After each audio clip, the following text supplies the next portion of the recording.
ಜಗತ್ತಿನಲ್ಲಿ ಕೆಲ ವಸ್ತುಗಳು ನಮಗೆ ಹಿಡಿಸಿಲ್ಲ ಅಂತ ದ್ವೇಷ ಯಾಕೆ? ಎಲ್ಲರಿಗೂ ಎಲ್ಲ ಹಿಡಿಸಬೇಕಂತ ಎಲ್ಲದೆ?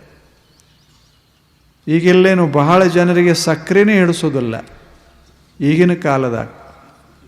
ಹಳ್ಳ್ಯಾಗಲ್ಲ, ಶಹರದಾಗ ಸಣ್ಣವರಲ್ಲ ದೊಡ್ಡವರು ಸಕ್ರೆ ಹಿಡಿಸೋದಿಲ್ಲ ಅಂತ ತಿಳ್ಕೊಂಡು ಜಗತ್ತಿನ ಈ ಜಗತ್ತಿನಿಂದಲೇ ಸಕ್ರಿಯನ್ನು ನಾಶ ಮಾಡಿಬಿಡಬೇಕಂತ ಅರ್ಥ ಏನು? ಹಿಡಿಸದೇ ಇದ್ರೆ ತಿನ್ನಬೇಡ್ರಿ ಅಂತ ಅಷ್ಟೆ. ದ್ವೇಷ ಯಾಕೆ ದ್ವೇಷ?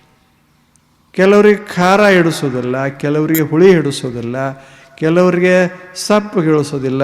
ಮತ್ತು ಅವೆಲ್ಲ ಈ ಜಗತ್ತಿನಿಂದ ಹೋಗಿ ಬಿಟ್ಟರೆ ಗತಿ ಏನು ಮನುಷ್ಯ ಅಂದು? ಅವೆಲ್ಲ ಇರೋದೇ, ಎಲ್ಲ ಇರೋದು.